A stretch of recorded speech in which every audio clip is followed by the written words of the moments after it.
Welcome to the Bureau of Lost Culture. The British police are the best in the world.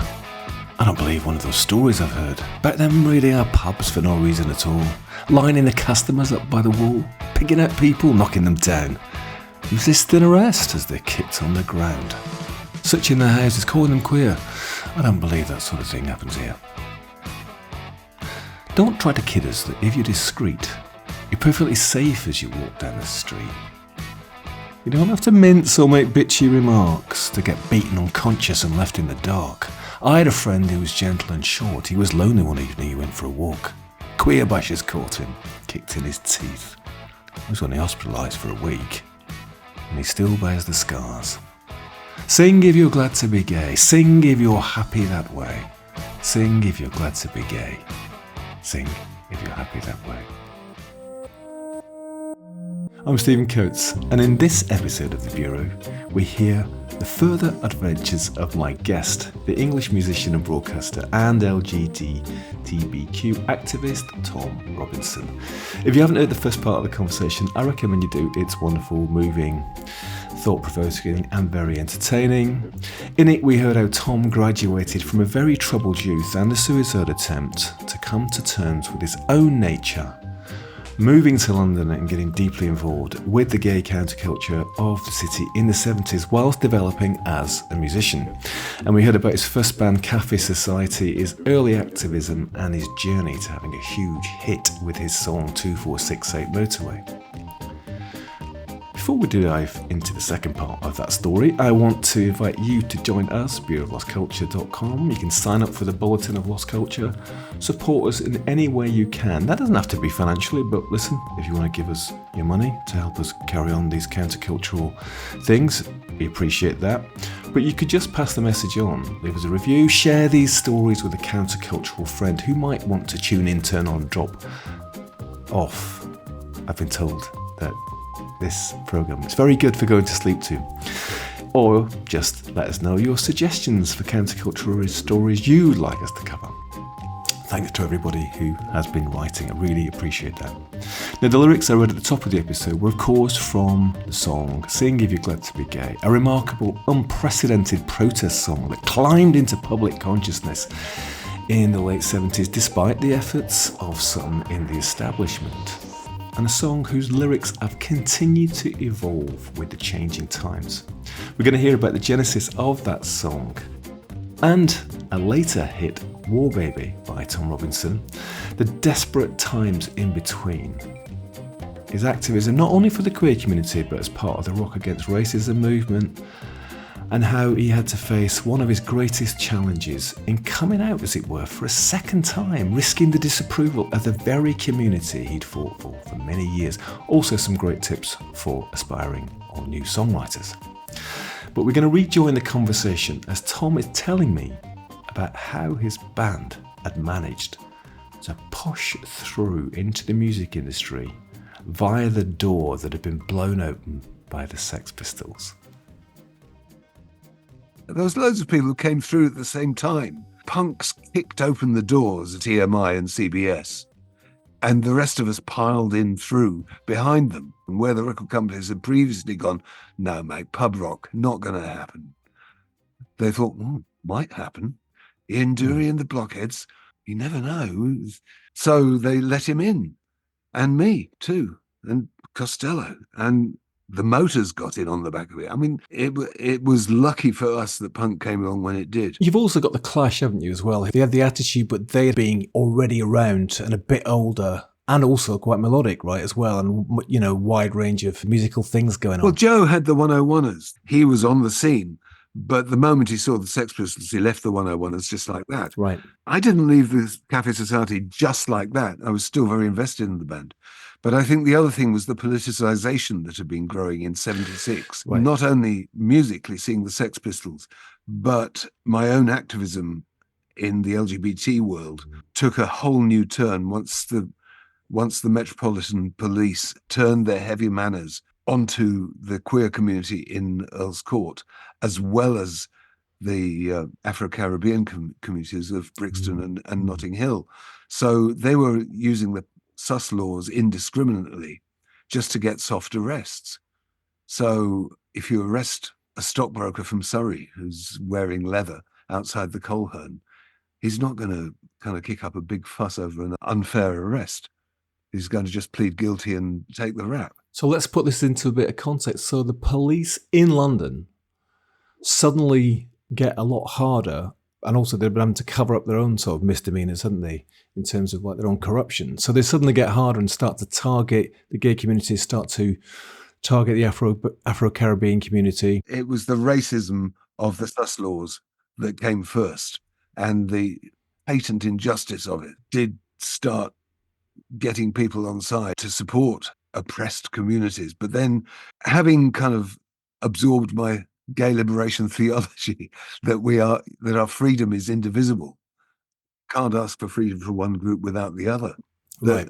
It meant that the practical application of this was that you had to be an activist for a free and fair society. You either live in one of those or you don't. That's why I wrote Glad to Be Gay, as a complaint against the complacency of our own community who were not fighting back. So you founded Tom Robinson Band, 76, right? You got the activism and this sense of something's got to be done. Yeah. You're standing up, and it's coming together with your music, which of course then results in this protest song anthem, Glad to Be Gay. It's difficult to kind of underestimate the significance of that, because not only the writing of it at the time, and then what happens with the song. There'd never been anything like it, had there? It didn't feel like it was a momentous thing at the time. It was just, I just wrote it for a Pride event in 76 because I had been working with a New York theatre troupe called the Hot Peaches, who had a piece that they were performing at Oval House, a season that summer. I was their guitarist, roped in as a kind of session guitarist to accompany their songs, which were extraordinary. But their first-hand account of the Stonewall riot and actions of the police, and how the drag queens of Christopher Street managed to punch the living hell out of New York's finest to stand up for their rights. That was just like an extraordinarily inspiring example. And to hear that night after night, performed with such fire and talent and passion, motivated me to look at what was happening in Earl's Court during that summer. We weren't doing anything. Nobody was fighting back. Here is a sidebar about the Stonewall riots. The last years of the 1960s saw activity from many social and political groups, including the civil rights movement and the anti-Vietnam War movement. Some of the most important in 1969 were the Stonewall riots, also known as the Stonewall Uprising, Stonewall Rebellion, or simply Stonewall, a series of protests by members of the LGBTQ community in response to a police raid that began in the early morning hours of June 28, 1969, at the Stonewall Inn in the Greenwich Village district of New York City.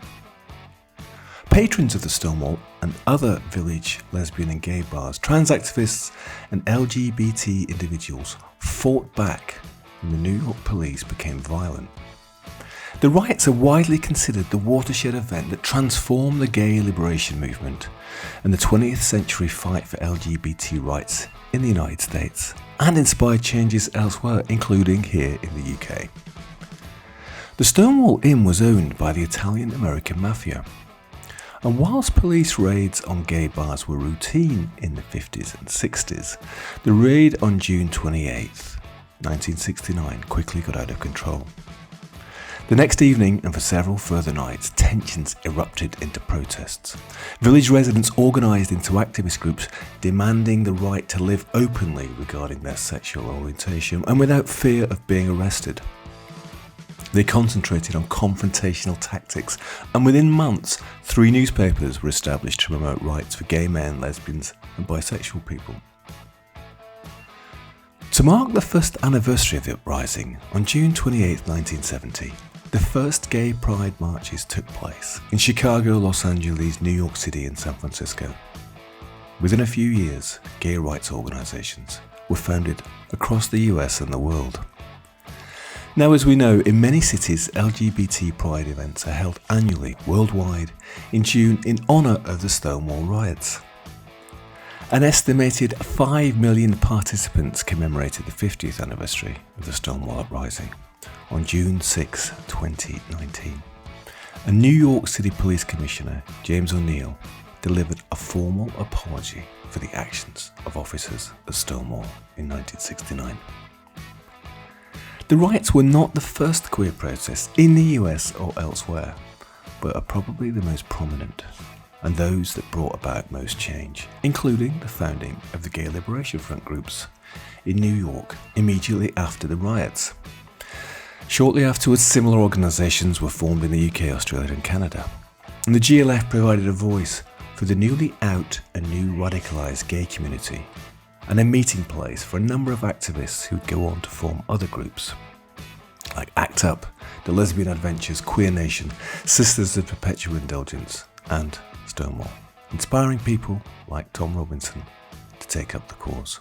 My song, Sing If You're Glad to Be Gay, was a follow-up to an earlier song about how good it was to be gay. And it was a sarcastic riposte that I performed at Pride. But I didn't think I was ever going to sing it again until seeing the Sex Pistols and forming my own band and realizing the times were turbulent and needed direct action and involvement, and that you had to be part of the solution, not part of the problem.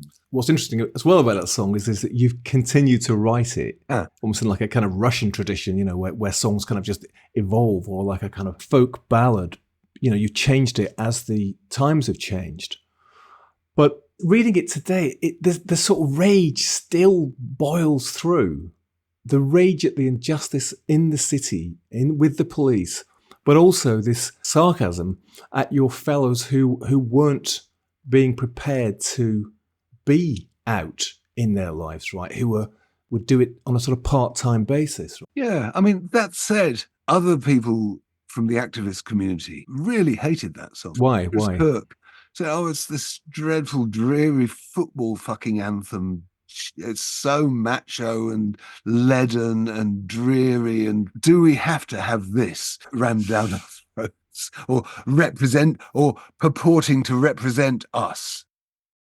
It's important to say it wasn't by any means universally liked by our own community, let alone by the outside one. And actually, at radio and in the music industry, there were plenty of closeted LGBT people who wouldn't touch it with a barge pole and wouldn't have anything to do with TRB. Right. At the same time, there were non-LGBT people, there were straight people who going, yeah, that's a brave stance, that's worth supporting, and would go out of their way to help us. So John Peel was the only Radio 1 DJ who defied this ban on the song and played it on his show anyway. One of the many things we need to be grateful to John Peel for, right? But it was important as well not to be a single issue band. Prior to this, you've had this huge hit with 2468 Motorway. You know, your music career has actually gone stratospheric. You know, Cafe Society is long behind you. Tom Robinson Band are charting, right? So you've got some clout as well. So to release that as a single after that was a brave move. And then despite the BBC controller deciding not to play, did they sort of forbid it, or what was their response to it? We were a bit canny about it insofar as we put it on an EP. So there were 3 other tracks that they could play. It was the Rising Free EP, and that's what it said on the charts when it got to number 18. At the same time, Capital Radio played it as a single, and they played it and played it and played it, and it got to number 1 on the Capital hit line and voted for by listeners on a daily basis. And they voted it number 1 for 6 weeks running in London, which was extraordinary.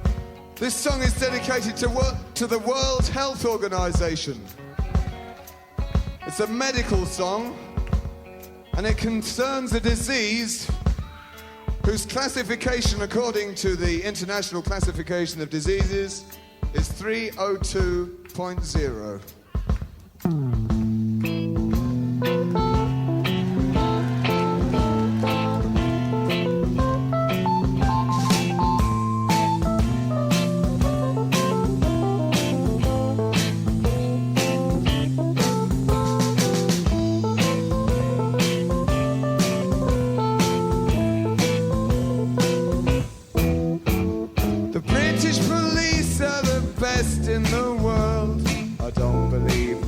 of these stories I've heard about them raiding our pubs for no reason at all, lining the customers up by the wall, picking out people, knocking them down, resisting arrest as they're kicked on the ground, searching their houses, calling them queer. I don't believe that sort of thing happens here. Sing if you're glad to be gay, sing if you're happy that way. Hey, sing if you're glad to be gay, sing if you're happy that way. Pictures of naked young women are fun in tidbits of Playboy, page 3 of The Sun. There's no nudes in Gay News or One magazine, but they still found excuses to call it obscene. Read how disgusting we are in the press, the Telegraph, People and Sunday Express. Molesters of children, corrupters of youth, it's there in the paper, it must be the truth. Try and sing if you're glad to be gay, sing if you're happy that way. Hey, sing if you're glad to be gay, sing if you're happy that way. Don't try to kid us that if you're discreet, you're perfectly safe as you walk down the street. You don't have to mince or make picture remarks to get beaten unconscious and left in the dark. I had a friend who was gentle and short. He was lonely one evening, he went for a walk. Queer bashers caught him, kicked in his teeth, was only hospitalized for a week, and he still bears the scars. Sing if you're glad to be gay, sing if you're happy that way. Hey, sing if you're glad to be gay, sing if you're happy that way. And sit back and watch as they close down our clubs, arrest us for meeting and raid all our pubs. Make sure your boyfriend's at least 21, so only your friends and your brothers get done. Lie to your workmates, lie to your folks, put down the Queen's, tell anti-queer jokes. Gay lives ridiculous, join their laughter. The buggers are legal now, what more are they after? Tell them. Sing if you're glad to be gay, sing if you're happy that way. Hey, sing if you're glad to be gay, sing if you're happy that way. Sing if you're glad to be gay, sing if you're happy that way. Hey, sing if you're glad to be gay, sing if you're happy this way.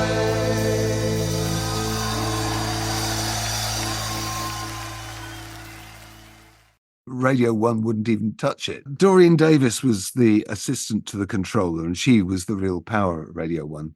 And she had a sticker put on the EP saying not to be played, track 3, not to be played without reference to the controller's office. That way, we couldn't even get the publicity of saying it was banned. Right. No, we haven't banned it. We just don't think it's a very good song.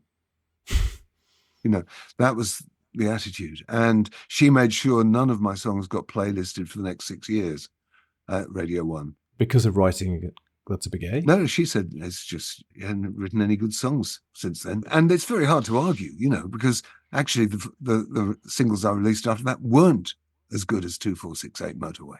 Nobody has a God-given right to be played on the radio. And with the job I've had for the last 20 years, I know that better than most people. There's something lovely poetic about that, is that, your life since over the last 20 years has been intimately entwined with the BBC radio, isn't it? You know, you've done programs on every single channel, right? You know, you're broadcasting all the time. So there was a sort of poetic ending to this thing with the There BBC. were even more poetic endings, to be honest, because in '97, I made a documentary, Radio London, as it was, but it was still GLR. It hadn't become Radio London at that point.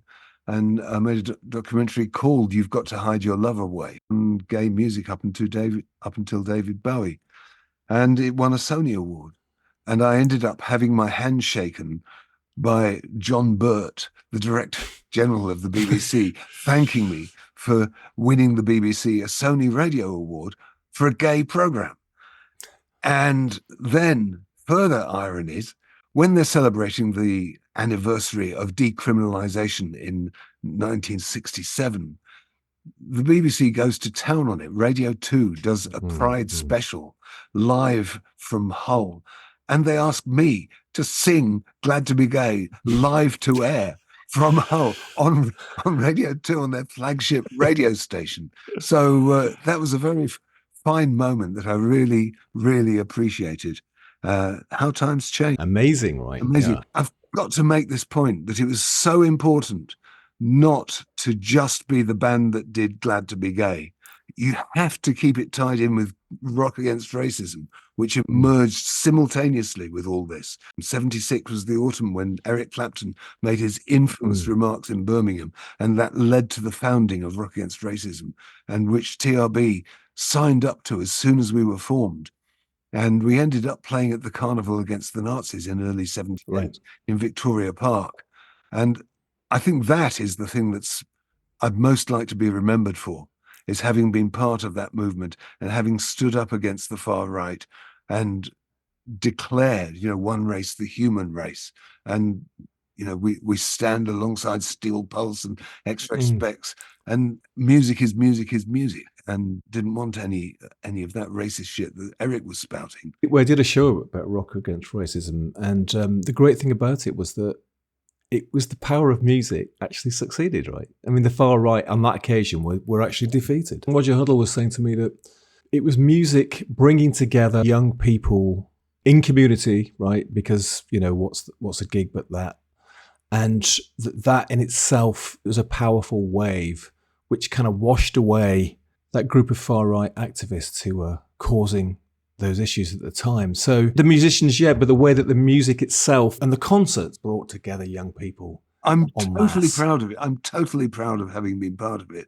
But I just want to be cautious about overclaiming for it, because if you try to pretend it did more than it did, then other people can come back and say, well, actually, what about the fact that the Conservatives stole the National Front's clothes?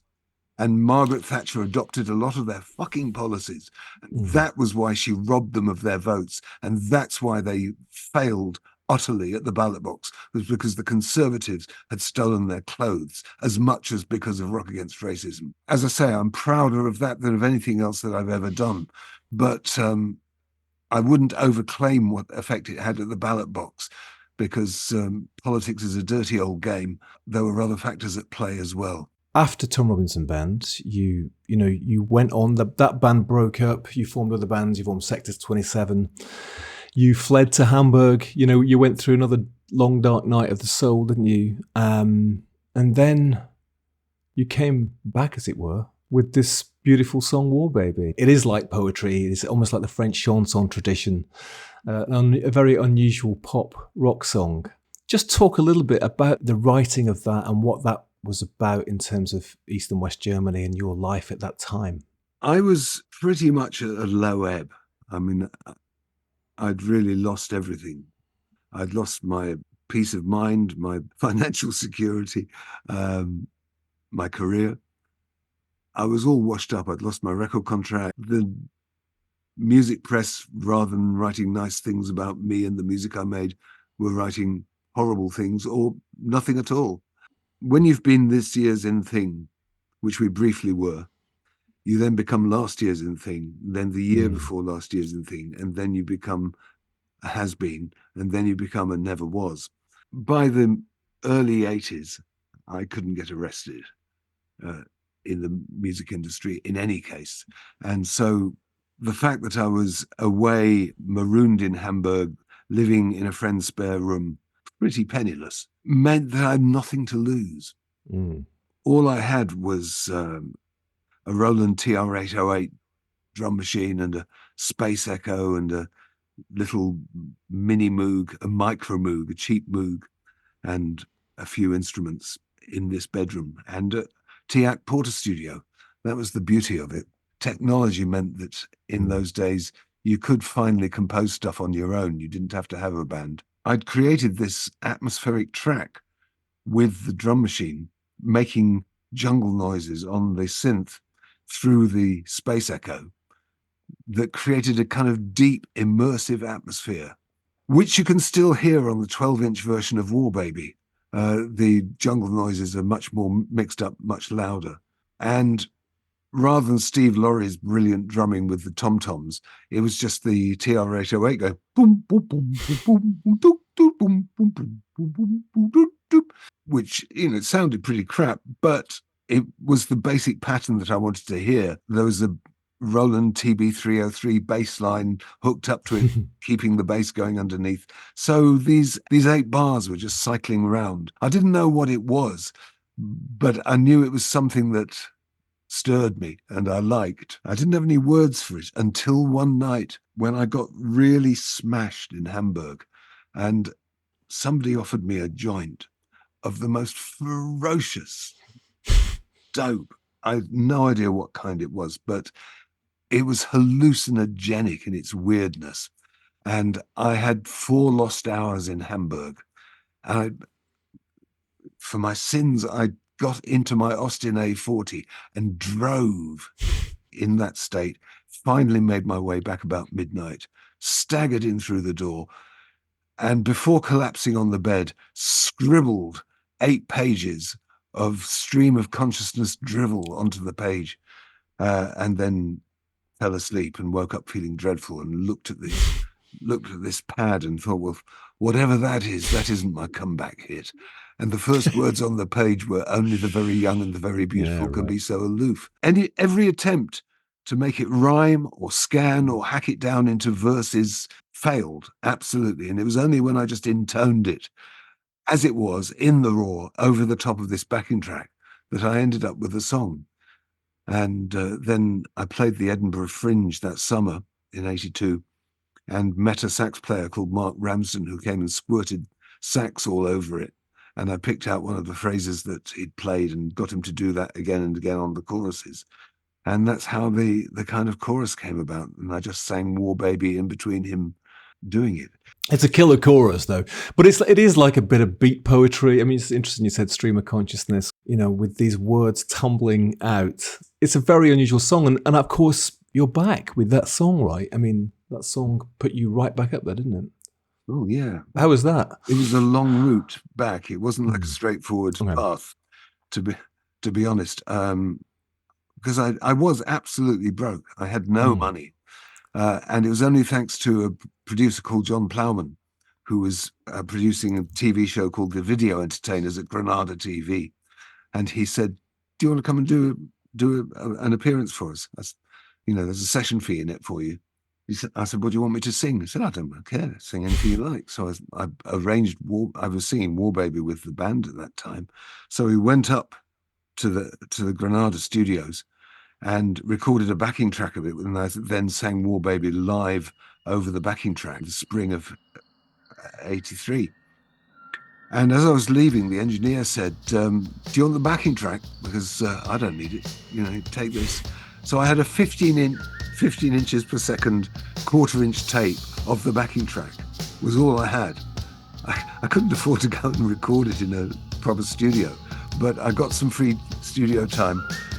And the engineer I was working with put that mono backing track into the middle of a 24-track tape and doubled up the percussion, doubled up the acoustic guitars on either side of the stereo, and then re-sang the vocal over the top, and that was the single. But the sax, the electric piano, the acoustic guitar, the electric guitar, the bass, the electric piano, all in mono in the middle of the track. Only the very people can be so aloof, hanging out with the boys, all swagger and boy. I don't even care what other people are there. I just stare and stare and stare. I see your shadow in the swimming pool. I see your face in the shaving mirror, time and time and time again. I follow your footsteps so quietly up the back stairs, and I hope and I pray you're never gonna find me there. Smooth skin and tenderness, long ago on a dark night. Wish I could see you once again, just to remember that it was true. I wanna be still beside you, quiet and still beside you, listening to your breathing and feeling your warmth again. Whoa, baby. Whoa, baby. This means whoa, baby. I'm scared, so scared. Whatever it is you keep putting me through. I don't think I could stand another 10 years of this fighting. All this stabbing and wounding, only getting my own back. I don't wanna batter you to your feet and knees and elbows when I'm kneeling by the candle at the foot of my own bed. Corresponding disasters every night on the TV. Sickening reality keep gripping me in its guts. All my friends talk and joke and laugh about Armageddon, but like a nightmare it's still waiting there at the end of each and every day. Whoa, baby. You were a whoa, baby. This means whoa, baby. I'm scared, so scared. Whatever it is you keep putting me through.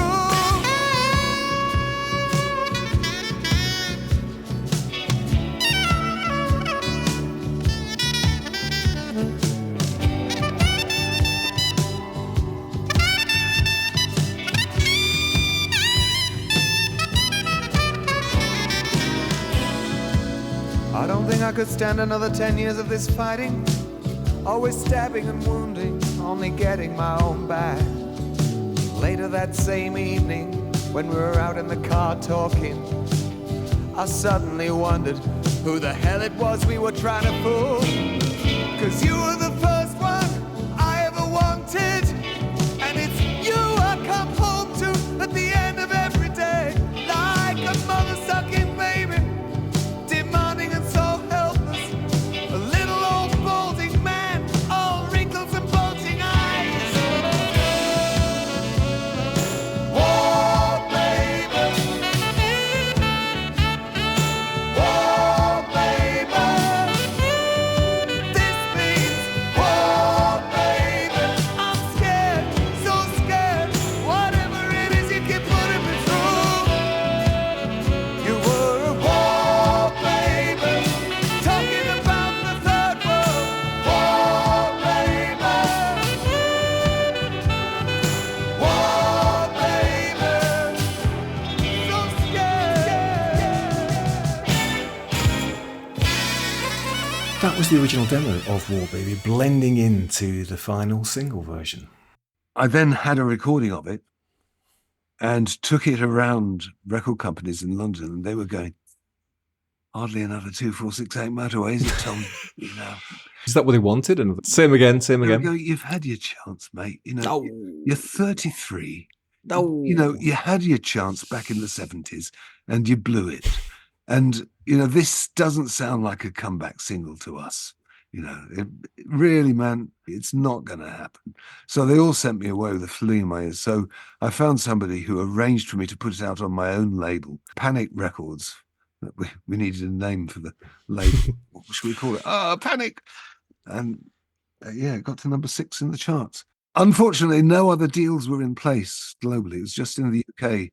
And so everywhere in Europe where it might have been played as a comeback single got played on import where people couldn't buy it.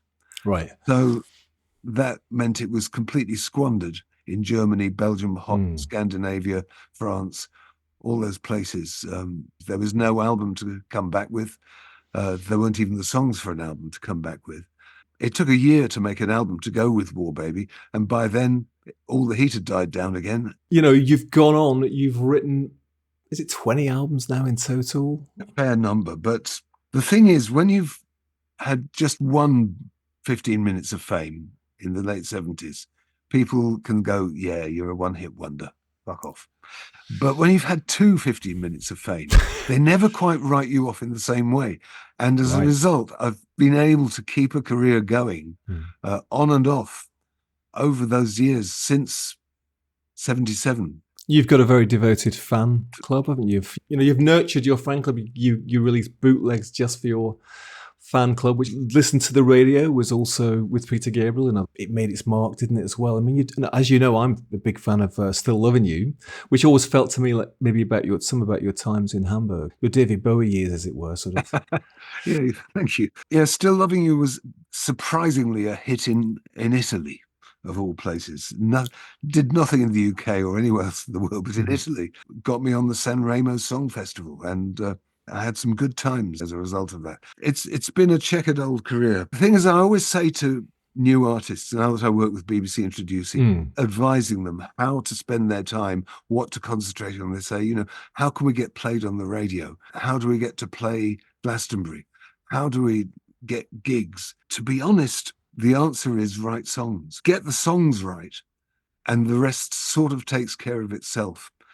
A really fuck-off brilliant song, and I'm not saying that I've written 2 fuck-off brilliant songs, but a landmark song that some people think is brilliant is all you need. It doesn't matter if some people hate it, they always will. A song that people feel passionately about, right, and want in their lives is like the Saturn rocket that will take your space shuttle up into the stratosphere. And when you're in the stratosphere, you don't need the same rocket power to go round the world. You need a hell of a thrust to escape Earth's gravity. You need all those solid fuel boosters, all those gallons of kerosene that you burn on the way up. But once you're up there, you only need one little on the thruster at the back of your space shuttle, and you can go just round the world in no time. And that's why you get big name stars having big hits with relatively mediocre songs. Bob Dylan only has to write a halfway decent song, and it's treated as a major return to form. Like the last Beatles song, which is regarded as a sort of historical piece of culture, but it was quite weak, wasn't it, really? But it doesn't really matter because we love them so much. I don't know anyone who disagrees with that. That's it. When an artist is in the stratosphere, if you do some okay piece of work, you will be able to get a hit because you're already in sight. But I think for new artists, they do need that Saturn rocket to get them up there. And that is a song. And the key to writing a killer song is to write a lot of shit ones first. And the more shit songs you write, the better your chances of a good one coming along eventually. Gold advice there for aspiring songwriters. And Tom, you've been a champion of those through your radio show, BBC, for many years now. You've also done a lot of other radio stuff. You did the Locker Room, a programme for men on Radio 4, right? And all sorts of other stuff. There's one final thing I wanted to talk about. You did something else which seemed to me to be quite countercultural in terms of your own queer culture, which is that you're married Sue, you've got kids. At the time, I think that caused quite a ruck, didn't it? On one hand, maybe you've got the kind of the right-wing papers saying, oh, great, he's back, or he's seen the light or something. And then maybe some people in the queer community felt betrayed, possibly even, or I would have done uneasy, and yet you remained true to yourself and your love, didn't you? How's that been? Just as in the 70s, I had no choice to be out because I was already out before I was ever in a famous band. So the fact that I'd been out before Cafe Society, during Cafe Society and after Cafe Society meant there was no option but to be just true to who I was and be upfront about it. Although I did find the occasional woman attractive, and I'd had encounters with 1 or 2 women, but it was literally 98% of my relationships had been with men. And when it came to Glad to Be Gay, I thought the queer basher doesn't care if you've got a boyfriend back at home or a girlfriend back at home. Doesn't care if you're married with kids. If you fancy other men, you are a queer, and we're going to kick your teeth in. So as far as that goes, I was happy to be just stand up and be counted as gay. Why quibble? Why try to say, actually, I'm bisexual? Like that makes a difference. I thought saying I'm bisexual was a kind of cop-out. And for some people it was. But I didn't realize what damage I was doing to people who actually were bisexual, that it was a real thing. I didn't believe in it till it happened to me, really.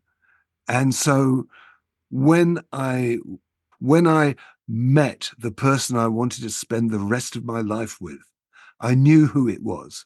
I couldn't really pay any attention to the fact that it was someone of the wrong sex. I'd already fallen in love with someone of the wrong sex in my teens. And I fell in love with someone of the wrong sex in my 30s. And the hell with it. You know, if it brings my career crashing down around my ears or my credibility shot to pieces, fuck it. This is who I want to spend my life with. I'm not going to lie about it. And I particularly didn't want to be singing Glad to Be Gay on stage at night and then going home to a female partner. So I talked about it to the Pink Paper. They said, why are you telling us this? Who cares? You know, talked about it to Capital Gay. You've got a female partner? Everybody's got their kinks, love. You know, who cares? So I thought that was it until the Sunday People found out. And then they wanted to go to town on it because it suited their agenda that straight is better than gay. And they actually ran a ludicrous centre page spread. Britain's #1 gay in love with girl biker. You know, You've got to love it. it's hilarious. But it didn't feel hilarious at the time. And what was particularly awful was that when our firstborn was on the way, no, just after he'd been born, they phoned up and said, we want to come and take pictures of your baby. And I said, in your fucking dreams. And so we've got a story you're not going to like, and we're going to run it this Sunday unless you let us come and take pictures of your baby. And it was a clear threat. So we went to a press advisor and said, what can we do? Can we get the press council to stop them? And they said, until they publish, there's nothing they can do. The only thing you can do is take your own baby pictures, write your own story, and release it to all the other papers the day before they're going to go to town on theirs. And that will spike their story completely. And that's what we had to do. We had to take pictures, hand them out to the gutter press. So Guardian ignored it, Times ignored it, but the Daily Mail, the Daily Express, the Sun, the Mirror, all ran the story. Inevitable Glad to Be Dad headlines. I appeared on page 3 of the Sun beside the topless model, cuddling my infant son. And people looking at that from our community at a time when they were vilifying the LGBT community and AIDS patients in the most horrendous terms possible, like talking about quicklime and putting them on an offshore island and, you know, filth like that and pulpit puffs and all the rest of it. These people who were our enemies were then running a story about how I had gone straight, quote unquote, and was now a proud father. Of course, the community were appalled at the height of the AIDS crisis. To what the fuck is he thinking of, talking to these scumbags? And there was no internet. So I couldn't go on Twitter and explain why I'd done this or what the threat had been or any of the rest of it or put my side of the story. So I turned up at Pride that year with my acoustic guitar to sing Glad to Be Gay, as I'd done every year for the previous 15 years, and got booed. Of course I did. Why wouldn't you? So I wasn't invited back the following year or the year after or the year after that. That must have been tough. It was tough being misunderstood because there was no way of coming back to people and putting your side of the story. But in 94, I think it was 94 and 95, it stopped just being lesbian and gay pride. It became lesbian, gay, bisexual pride. Pride was on Clapham Common, and there was a bisexual stage and a side tent. And they invited me to come and play. And it was amazing. I rocked up with the acoustic guitar, got on the stage, was plugging it in an absolutely rammed tent.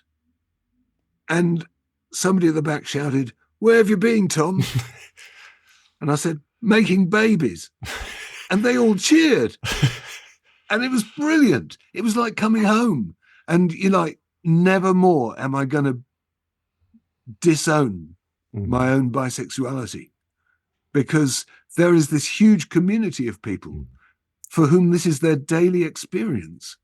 And in any case, why does it even have to be binary between gay or bisexual, let alone between gay or straight? It's such a fluid thing, sexuality, and as we know, gender itself is so flexible. So a whole new generation has grown up since then. And these days, it's really not an issue.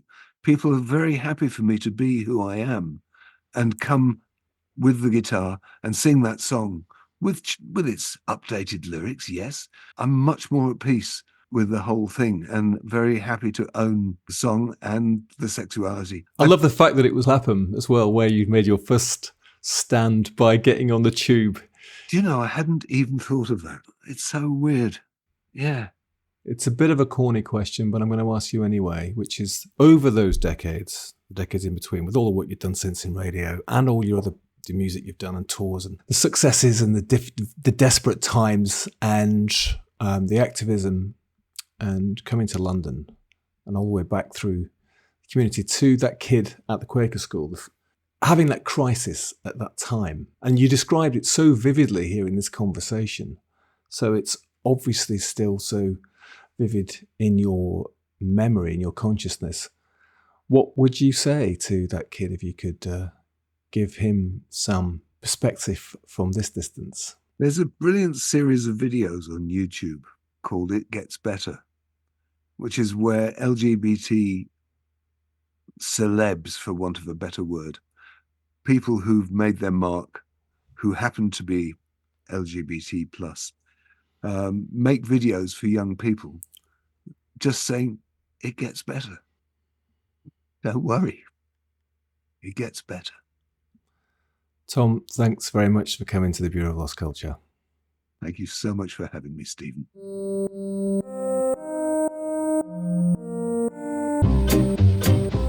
Thanks to Tom. Wow, that was another wonderful, thought-provoking and very touching for me conversation there. I mean, have I been able to be so honest about myself to take sort of such risks in the face of others' disapproval? I think not. Tom mentioned there the sus law, and that was another thing like the Stonewall rights where I felt like I needed to educate myself about. And the sus law of England and Wales in the 80s. This was a stop and search law that permitted a police officer to stop, search and potentially arrest people on suspicion of them being in breach of Section 4 of the Vagrancy Act of 1824, which said, every suspected person or reputed thief frequenting any river, canal or navigable stream, dock, basin or any quay, wharf or warehouse near to or adjoining thereto of any street, highway or avenue leading thereto, of any place of public resort or any avenue leading thereto, or any street or any highway or any place adjacent to street or highway with intent to commit an arrestable offence shall be deemed a rogue and a vagabond. In other words, anywhere at all. Upon conviction, an offender could be imprisoned for up to 3 months. This effectively permitted the police to stop and search or arrest anyone found in a public place if they suspected that they intended to commit an offence. The criteria for that seemed to be that they were acting suspiciously. an activity obviously open to subjectivity, interpretation, prejudice, and corruption. 2 witnesses were required to substantiate the charge, and that was usually 2 police officers patrolling together. In 1980, the Metropolitan Police Commissioner, Sir David McNee, stated that the reason for the disproportionate use of the Sussex black people was because they were overrepresented in offences of robbery and other violent theft. That caused much discontent amongst black and ethnic minorities, and the abusive use of the Sussex law was a contributory factor to the race riots that followed in St Paul's in Bristol, in Brixton, London, Toxteth, Liverpool, Handsworth, Birmingham and Chapeltown. The Sussex law was repealed on the 27th of August 1981. Another law, Section 28, was a law that existed from 1988 to 2003, passed by a Conservative government, surprise, surprise, forbidding councils and schools from the promotion of homosexuality as a pretended family relationship. Tory Prime Minister Margaret Thatcher said, "Children who need to be taught to respect traditional moral values are being taught that they have an inalienable right to be gay. All of those children are being cheated of a sound start in life." There were mass protests by LGBT plus campaigners and their supporters. The law was stopped in Scotland in 2000 and the rest of the UK in 2003. 30 years after the law was made, Baroness Knight, the woman largely responsible for introducing it, said she was sorry if the law hurt anyone and that her intention had been the well-being of children. Just proving that in 30 years she hadn't learned very much at all. Obviously, we've moved on hugely since the times when queer folk feared to express their nature in public, at least here in London and many of our cities and places in the West. But for sure, there's a lot further to go. And this comes at a time when our politicians are again stirring up division and hatred between communities, on the brink of banning or restricting peaceful protests, taking public positions that are far from what most people, us, think, lying about their intentions for the sake of power, etc., etc. Tom believes in the power of music to unite. He devotes a lot of his time to promoting new, upcoming and young bands via his programmes on BBC Radio 6 in particular. I still believe in the power of music to unite. I'm sure most of us do. So let's keep on believing, as Journey said. Anyway, come and believe with us. Come and join our tribe at thebureauoflostculture.com. I'm going to put show notes, of course, to Tom's work, to Tom's music, to stuff about his song Glad to Be Gay and all sorts of other stuff in the show notes. And do check it out. Some really wonderful stories there. But I shall see you, hear you, down the road, over the hillsides, round the bend, in the Upside Down for more stories from the counterculture, tales from the underground, from the other side. In the meantime, let's finish with Tattoo You, another song by my guest, Tom Robinson. See you next time.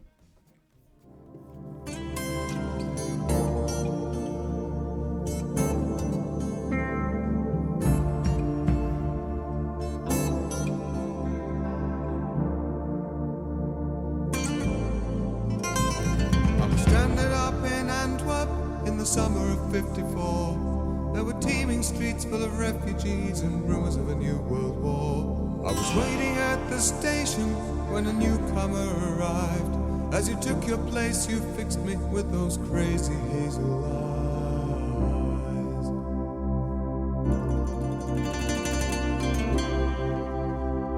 Well, the boarding house was crowded, where I brought you back in fright. You ignored them all and slammed the door, then smashed the electric light. You said, why try to fight it? I could feel my racing heart.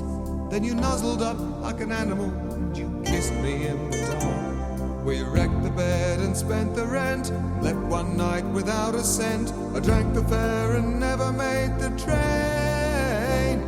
Till I was 25, I was only half alive, and I hardly knew what hit me when you came. tattooed me, tattooed me, you tattooed me, you tattooed me, tattooed me. Oh, I hardly knew what hit me when you came.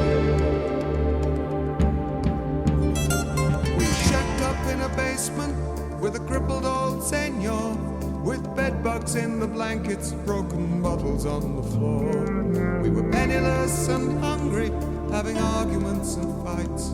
I was coughing up blood all winter, but I'd never been more alive. And then when I was sick one day, you volunteered your life away. Well, I was way too weak to be alarmed. And when I was sound asleep, as you left to join the fleet, you tattooed your name with a needle in my arm.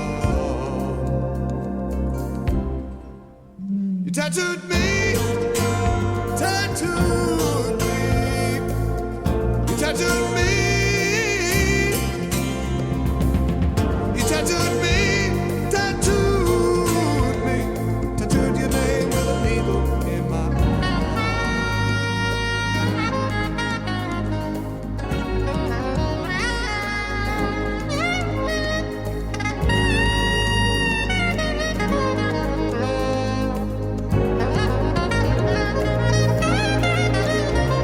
With the armistice in Dublin, he slowly crawled away from the brink of the unthinkable and began to breathe each day.